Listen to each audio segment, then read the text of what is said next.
Good evening. First, I want to thank the jury for their service, and I want to thank Mr. Floyd's family for your steadfastness. Today, we feel a sigh of relief. Still, it cannot take away the pain. A measure of justice isn't the same as equal justice. This verdict brings us a step closer, and the fact is, we still have work to do.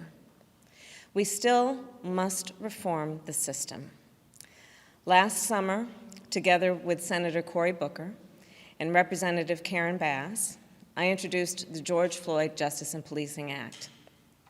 This bill would hold law enforcement accountable and help build trust between law enforcement and our communities.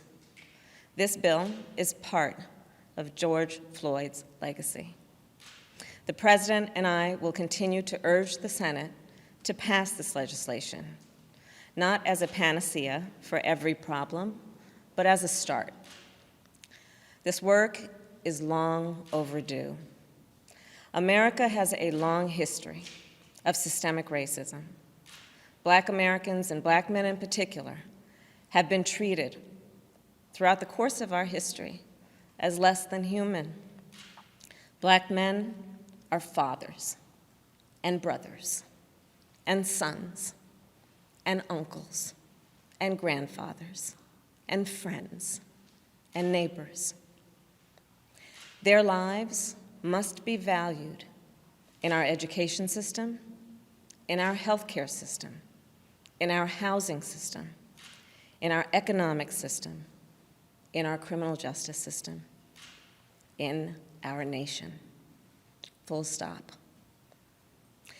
Because of smartphones, so many Americans have now seen the racial injustice that Black Americans have known for generations. The racial injustice that we have fought for generations, that my parents protested in the 1960s, that millions of us, Americans of every race, protested last summer. Here's the truth about racial injustice. It is not just a Black America problem or a people of color problem. It is a problem for every American. It is keeping us from fulfilling the promise of liberty and justice for all. And it is holding our nation back from realizing our full potential. We are all a part of George Floyd's legacy, and our job now is to honor it and to honor him. Thank you. And now it is my great honor to introduce the President of the United States, Joe Biden.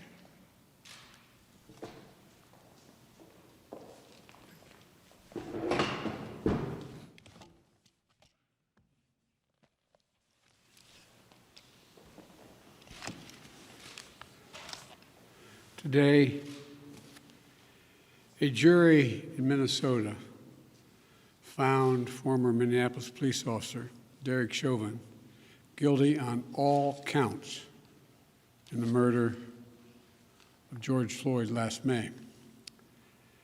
It was a murder in the full light of day, and it ripped the blinders off for the whole world to see the systemic racism the Vice President just referred to. The systemic racism is a stain on our nation's soul. The knee on the neck of justice for Black Americans. Profound fear and trauma. The pain, the exhaustion that Black and brown Americans experience every single day. The murder of George Floyd launched a summer of protest we hadn't seen since the civil rights era in the 60s. Protests that unified people of every race and generation in peace and with purpose to say enough, enough, enough of this senseless killings. Today's verdict is a step forward. I just spoke with the governor of Minnesota, who thanked me for the close work with his team. I also spoke with George Floyd's family again. Remarkable family of extraordinary courage. Nothing can ever bring their brother, their father back. But this can be a giant step forward in the march toward justice in America. Let's also be clear that such a verdict is also much too rare. For so many people, it seems like it took a unique and extraordinary convergence of factors. A brave young woman with a smartphone camera, a crowd that was traumatized witnesses, a murder that lasts almost 10 minutes in broad daylight for ultimately the whole world to see. Officers standing up and testifying against a fellow officer instead of just closing ranks, which should be commended. A jury who heard the evidence, carried out their civic duty in the midst of an extraordinary moment, under extraordinary pressure. For so many, it feels like it took all of that for the judicial system to deliver a just basic accountability. We saw how traumatic and exhausting just watching the trial was for so many people. Think about it, those of you who are listening. Think about how traumatic it was for you. You weren't there. You didn't know any of the people.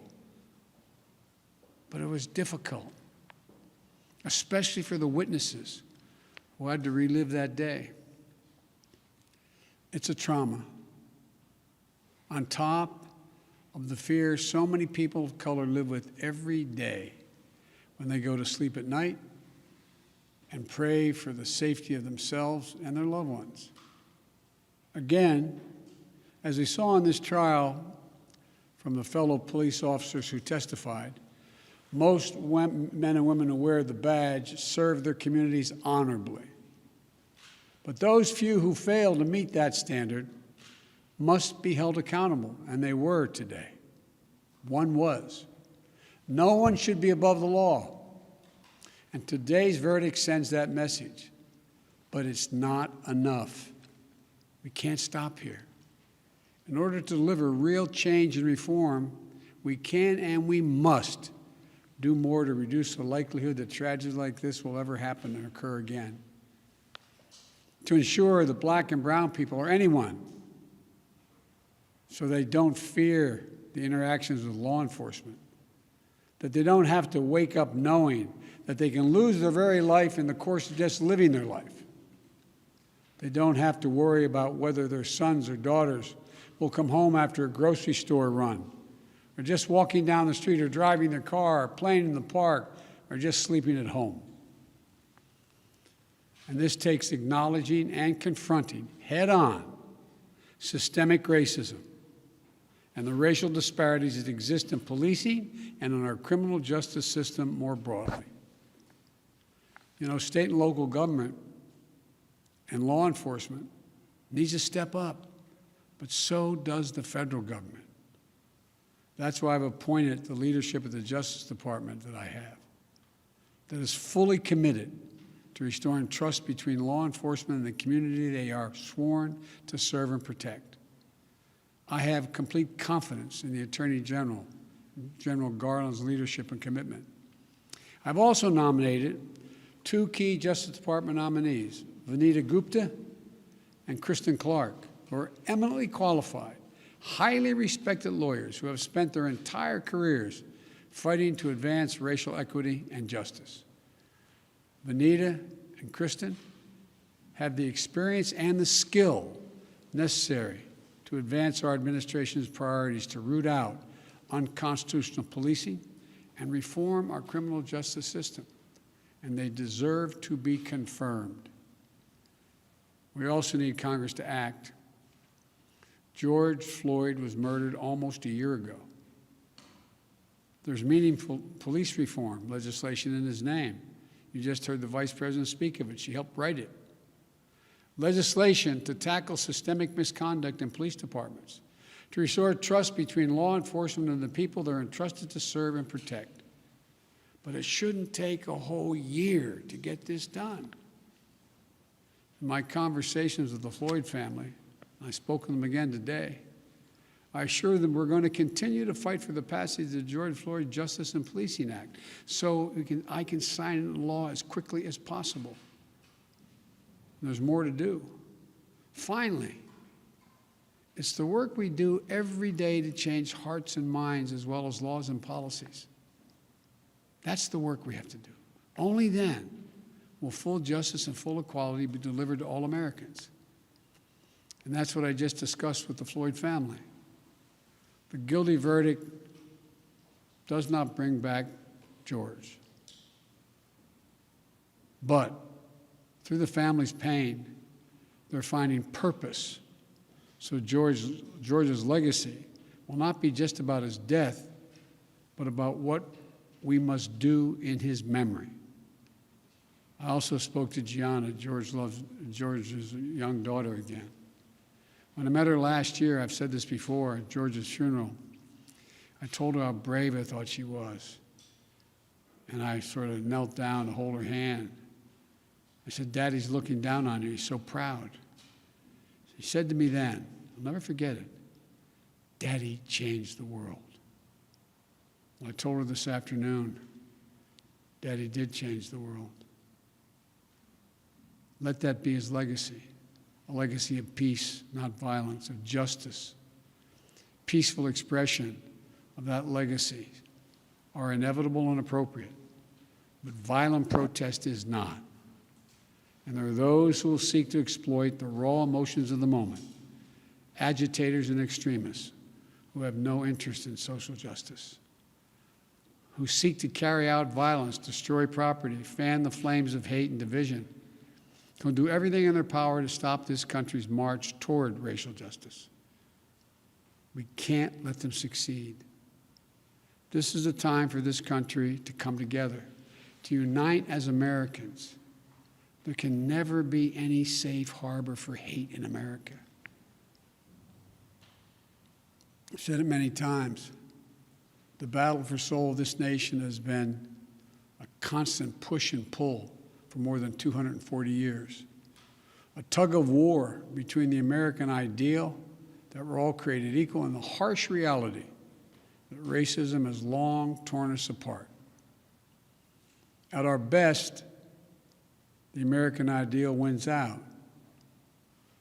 So we can't leave this moment or look away thinking our work is done. We have to look at it, we have to look as we did for those 9 minutes and 29 seconds. We have to listen. I can't breathe. I can't breathe. Those are George Floyd's last words.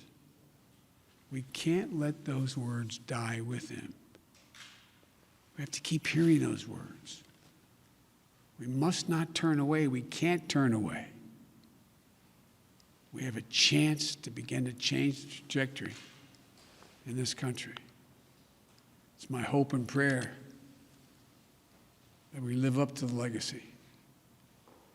May God bless you, but may God bless George Floyd and his family. Thank you for taking the time to be here. This can be a moment of significant change. Thank you.